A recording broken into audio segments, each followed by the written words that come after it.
The Teacher Apprentice program addresses teacher shortages across the state of Kansas by allowing paraeducators to earn a degree in early childhood and elementary education completely online while maintaining their position in the schools as paras. Ashley, would you begin by telling us a little bit about the degree program? Sure. We started the degree program after having a superintendent in Kansas reach out to us who was an alum of Wichita State University and asking if we could look at what are some different ways that we could address teacher shortages in the state of Kansas. And so the conversation started, and those conversations led to us creating the Teacher Apprentice program. We decided that we needed to be able to meet our candidates where they were at, and where they were at were in their communities, and they were already in the schools. So how did we go about meeting the needs of those candidates? And that's when we decided to create the Teacher Apprentice program, which is based upon an inverted model. So adult learners and transfer students don't have to come in with all of their general education courses completed. Now they will complete them at some point in the program, but our goal is how do we approach this program and give them the knowledge they need to be successful within their current position, and then how do we create those courses that allow them to transition from being a paraeducator to a classroom teacher. So from there, we created the Teacher Apprentice program and continue to refine the model as we move. That's great. Liz, can you tell me a little bit more about the students in the program, who Absolutely. the program was designed for? Yeah, absolutely. So paraeducators, it's great because they, like you said, are in their communities. They're invested in the school in which they live. And so the paraeducators remain working and they get to take all of their classes online. So we create classes that they can apply right away in the classroom. Whatever they're learning online, they're able to put into use right away. Now, are we talking about the traditional high school to college student in this program, or are we reaching a completely different market? Great question. So these students are ones that are adult learners, so they're not right out of high school. A lot of them have taken a few years off for whatever reason, and we are reaching them where they are now. So as adult learners, we have to be mindful that they are adult learners. They're not that just graduated from high school, typical college students. So it brings a completely different dynamic and a wonderful challenge for us as educators to reach them where they are. And I would say that the average time that these adult learners have been a paraeducator is 7 years or more. We have some who have been invested in their school for 10 plus years as a paraeducator, and some as little as 5 years. So what are some of the unique features of the program that are included specifically to meet the needs of those adult learners? I would say it's the TAP Success Coaches. That would be a unique piece that we put into this. And so, Liz, if you want to share a little bit about that. Yes. So the TAP Success Coach, it's a wonderful role. We get to be their cheerleader in their corner. We help them design their lesson plans for a whole class mindset, but then they get to work with the students in which they are employed to work with.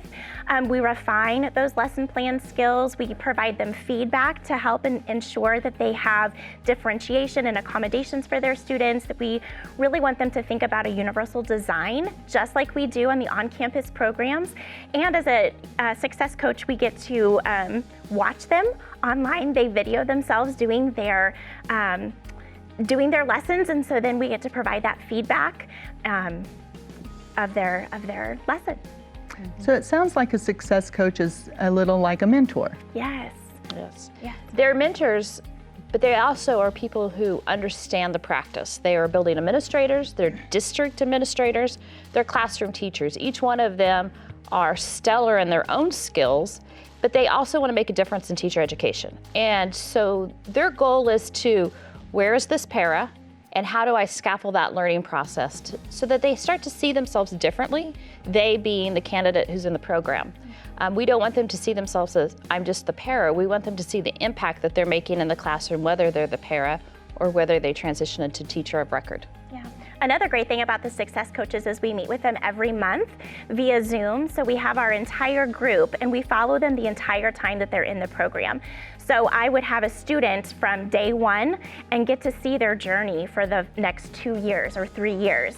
And we meet monthly, we talk about classroom management expectations. They're able to then build a community with other people in their cohort, which is really nice because sometimes you think, oh goodness, oh, online, but we have such a community that we build within our success coaches. Interesting.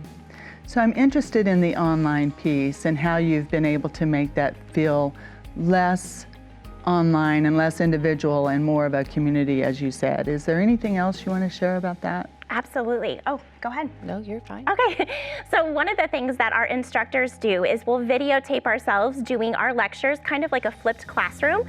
So we're bringing in different technology pieces that our students could then implement in the classroom as well.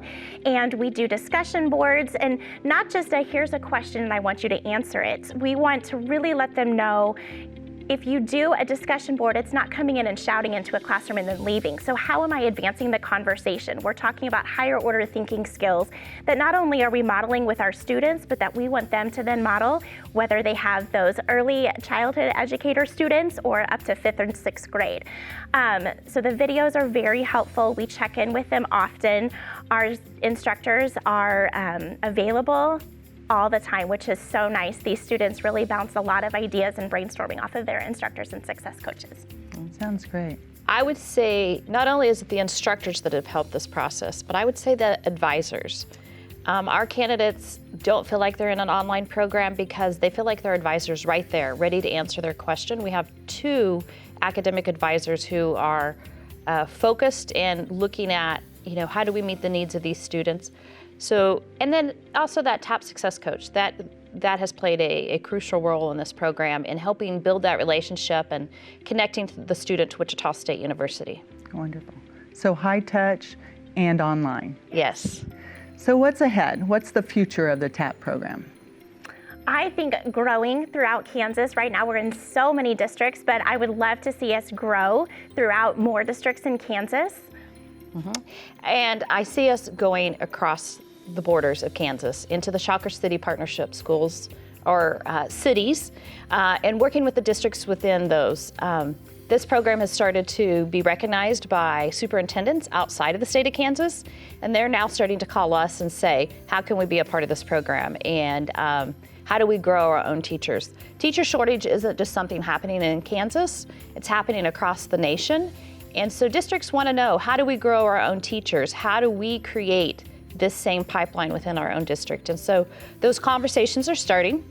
I see us expanding not only the current Teacher Apprentice program, but I also see us going across into other content areas. Currently, science and math at the secondary level are 2 areas that districts are needing to create their own teachers. And I see us looking at how do we build that curriculum and how do we start to build that program to not only help districts within Kansas, but then within our border states. So quite a success story, and I feel it's really a story of how Wichita State is responding to a need that's in the community. Yes, I would agree. Yes.